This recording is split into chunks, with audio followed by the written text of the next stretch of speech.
Hello.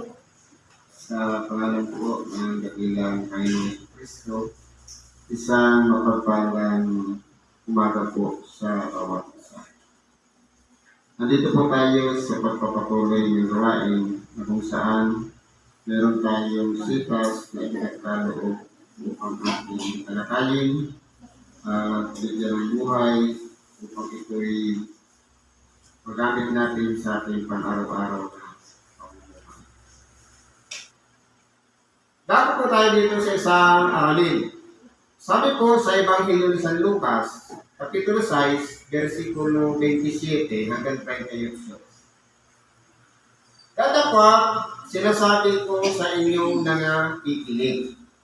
Ibigin ninyo ang inyong mga kaaway, gawan ninyo ng mabuti ang nangapupuot sa inyo. Ngayon po, may challenge dito ang ating dakilang. Sabi niya, sinasabi ko sa inyong nangakikinig. Ngayon, kahit basahin pa natin ang banal na kasulatan, magtanong pa tayo ng magtanong kung ano ang pinakakahulugan nito. Kung wala po tayong interes sa pakikinig, hindi po natin mauunawa. Ano ang sabi niya? Ibigin ninyo ang inyong mga kaaway. Pag sinabing kaaway, hindi kasundo. Kasi po, nag-iiral po sa kanila, tinatawag pride. Kataasan sa sarili. Kaya nag-aaway ang tao.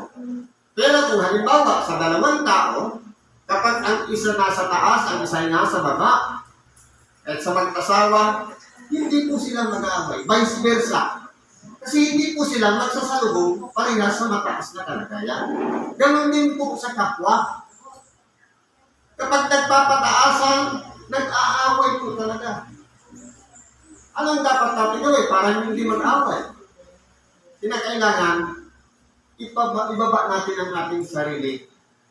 Huwag tayong makipagdebate o makipagdiskusyon, argumento, ano pa man na bagay, para wala tayong kaaway. Ngayon, kung sakaling man meron tayong kaaway, ano ang sabi ng ating dakilang Panginoon? Ibigin ninyo ang inyong kaaway. Paano kung sinusunto ka na? Paano kung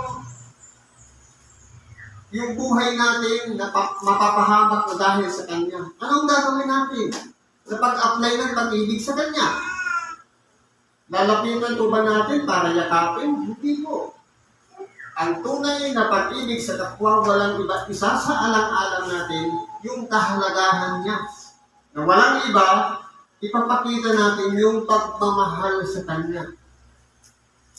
Nasa kalagayan niya na siya'y lumalaban sa kabutihan at ginagawa niya yung kasamaan na sana'y magliwanag ang kanyang pag-iisip. Isama natin sila sa panalangin. Para yung nag-uudyok sa kanya, yung kataasan niya, maibaba niya. Nang sa ganon, may paramdam natin sa kanya ang tunay na pag-ibig, sapagkat ang pag-ibig po yung isa yun sa pagpapahalaga sa kapwa. Gawan ninyo ng mabuti ang nangapupuot sa inyo. Kung tayo man po ay kinapuputan, mabuti pa rin marami ang iisipin natin. Na dapat, sa halip na tayo'y mahikayat, halimbawa, minura tayo, ang kaaway natin, huwag na natin sasagutan pa ng pura, kundi, idadalangin natin siya. Sabi nga, huwag kayong padaig sa masama, kundi daigin ninyo ng mabuti ang masama. Dapat tayo yung makadala sa Kanya na mapabuti siya. Ano pang sabi nito? Pagpalain ninyo ang sa inyo'y sumusumpa at ipanalangin ninyo ang sa inyo'y lumalaig.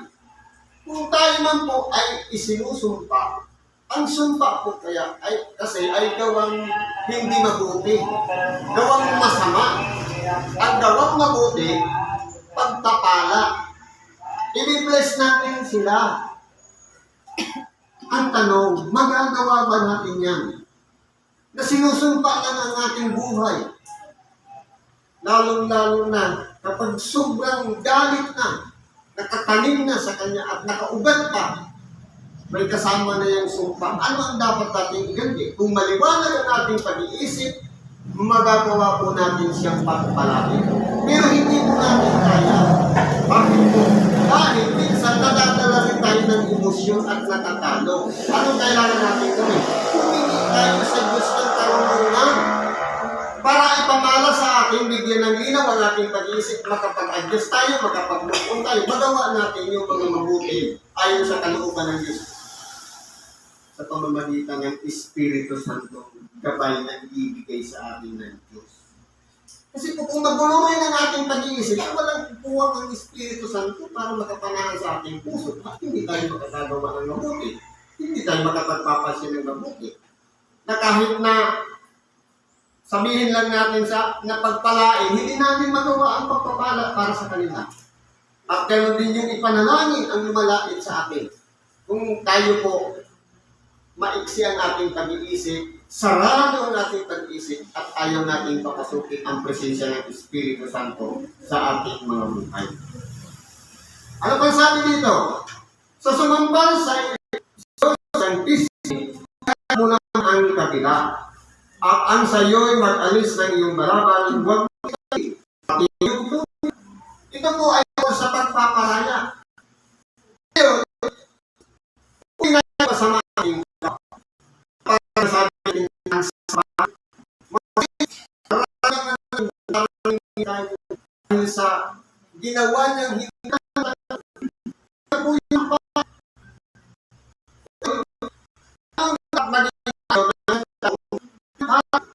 walang iba mag-apply na ng sarili ng pagpapala ng pansya.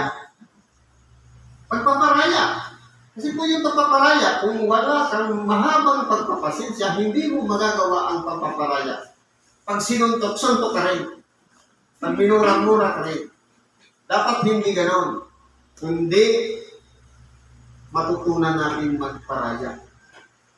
Sinabi yan ng ating dakilang Panginoon. Pero bakit nahihirapan tayong gawin yan? Dahil hindi natin kaya na tayo lang mag-isa. Kinakailangan natin ng gabay ng Espiritu Santong magbubukas ng ating diwa, pag-iisip, kamalayan at karunungan na ipamamalas sa ating buhay. Magagawa po natin ang mga bagay na iyan sa oras na sumusunod tayo kay Kristo at sa kanyang mga turo sa makatuwid bagay ang ibang video. Bigyan mo ang bawat sa iyo'y humihingi. Paano ba ang paraan? Minsan, kondisyonan ka. May nagmamalimos, parang nagdadalawang isip pang dugutin yung binigay sa atin. Sabi nga, magagawa ng Diyos na kayo pasaganain upang may maitulong sa